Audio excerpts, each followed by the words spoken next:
cause prejudice across culture. I will just talk about dialogue and universal peace. So what are the main reasons, do you think? I think that's a great question, and I think we push ourselves away from other people and from other faiths, and we forget how important it is that God, or we call the Great Creator, created all of us, and that we're here as brothers and sisters of faith together. And I think the problem is people don't have a willingness to learn about others. They don't have a willingness to learn about people who have a different view, a different country, a different faith, a different background.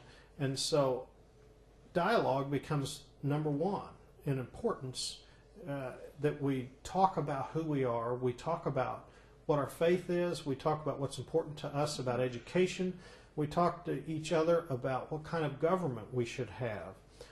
Can we support democracies and situations where people can make choices? Can we support a secular government that doesn't force people to make one decision or another, or support one faith or another? Can we come up with rules where we agree that we're all important people created by the great Creator, and then let the Creator tell us what we should do as we choose to be devout and find what's important in our lives and in our lives and in our communities? And so I think prejudices develop when people are not willing to dialogue, they're not willing to educate themselves, they're not willing to learn about other faiths, and they're not willing to get to know each other person to person. When we went in Turkey from family to family that hosted us for meals, it was important for them to offer what they had in service to us. We need to learn from that model. We should all offer what we have in service to others. And it's why we were created. It's for service and for witness. And so it's done in such an appropriate way with such awe and reverence for each other and each other's dignity and how important each other is, that we need to continue that message. And I think prejudice is easy to step in at any given moment, and we must be adamant about making sure that we never let ourselves close our ideas and close our minds. Does it affect your ideas about Islam? In what ways? I think when 9/11 occurred, those of us who were Christian in the United States, our first thought was, see, this is what Muslims really believe. This was our prejudice expressed through our moment of anger at a time when there was terrible tragedy. Now, what we knew, and somewhere in our minds, is there's many, many Muslims out there that are against all this destruction and terror and war. And we need to find a way to hook up with those. So my prayer was that, is there a way that we can cross that bridge? And the great Creator has a way of coming through with prayers and bringing solutions to us. And that's why it was so important to me. I was telling Christian groups that I meet with often, if I'd looked for a dream scenario after 9/11, it would have been that we didn't have to go find Muslims who were for world peace. They would come to us. And guess what? Through the IDD and through this whole process, that's what happened. Wonderful Muslims who cared about all the right things came to us and said, we know education is important. It is important. We know dialogue is important. We know learning about each other's cultures is important. And countries often steer in wrong directions. And whether it's the United States or Rome at another time, powerful countries often find ways to lose track of the whole world being important. And so I think it's really a huge responsibility, a stewardship responsibility for us as Christians in the United States to figure out, we've been put in a position of great power. What does that mean we need to do? How do we humble ourselves and make sure this is the world for the whole world, not just for those who have? And what does our faith mean about that? And what does that mean we should do differently than what we do now? And so all these issues came to the fore after 9/11. And I'm just delighted that the wonderful Muslims in the IDD of Turkey came to us and said, let's be friends. Let's care about each other. Let's understand we're people of faith. We're important. We're created by the great Creator. And we've been put here for important reasons to communicate together. And so I just think that's why we are here. So your dream. It did, and it wasn't my dream. It's the dream of many, many. But I was proud to be a part of that dream. And so, lo and behold, there weren't just Christians who thought that. There were Muslims who thought that. And isn't that wonderful that we got together?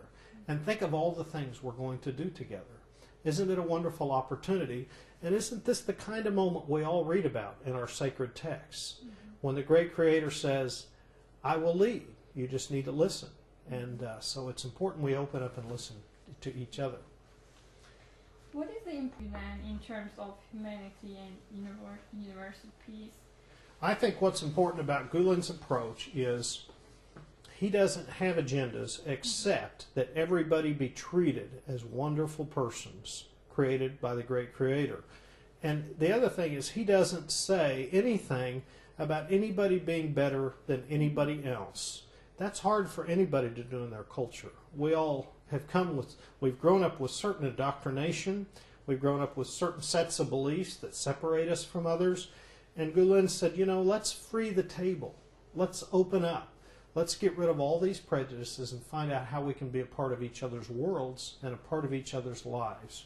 And those kinds of great understandings come from great teaching and people of great faith, because faith transcends our normal human character. And he chose to open himself up in a way with an important prayer life and a life of great discipline and reverence for truth and faith that led him to a lot of prophetic understandings. And these prophetic understandings say, we all matter, we really can be different, we can be a different kind of world than we are, and so let's get after the good hard work and business about doing that. So that's what's important about Gulen in my view, and this whole movement. Mm-hmm. Ready? Yep. If you had a chance to meet Gulen, what would you want to tell him? What would be your message? Well, I have to tell you, if I met him, I'd probably want to be smart enough to just listen, because this man has said many great and wonderful things, and he's written many great and wonderful things that has opened the world for many that otherwise chose to be prejudiced and not get to know each other. So I would hope I would listen very much. But if there were a pause when I knew he wasn't going to say anything, what I would say is, I want to thank you for using the great wisdom of your faith and offering it to the whole world in a way where it's making a difference. I would want to thank him for transcending the normal problems of the world and coming up with solutions that mean we can all work together, we can all have peace and loving and caring. But then I would quit saying anything and listen some more, because I think this is a man to whom we should listen. We've been honored by his presence on this globe. Mm-hmm. Before that, what the word Islam mean to you? I knew very few things about Islam. I mean, I knew about Muhammad, and I knew about some of the prophetic writings, and I knew about the movements.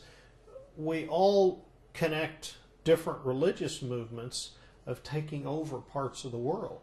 And so we knew that there was a time when Islam, there was huge regions, and like right now in Turkey, at the writings times of Paul, who is in our sacred text, in the Christian sacred text, Paul went all over Turkey.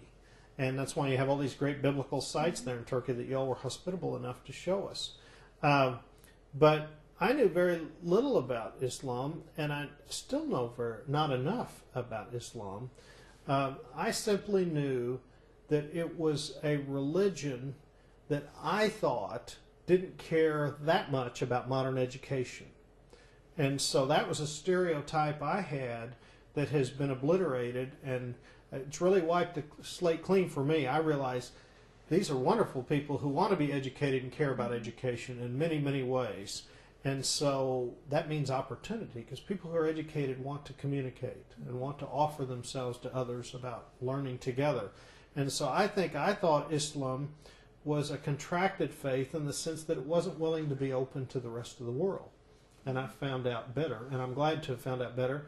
And it makes me feel guilty that I didn't know any better. And I hope to find out much more about this wonderful faith and the wonderful people who are adherents of this faith. Mm-hmm. So you are saying that about your ideas after the trip. It was good for me to find out how much I didn't know and how much I needed to know about how many Muslims care about a world of peace and love and caring, care about education, care about many of the modern institutions that can help us in finding world peace. And it's not at all a backward faith in the stereotype sense that a lot of Christians thought it was, and that in some ways I thought it was. And so, once again, I should be humbled by what I didn't know, and I should open up and listen to what I can find out.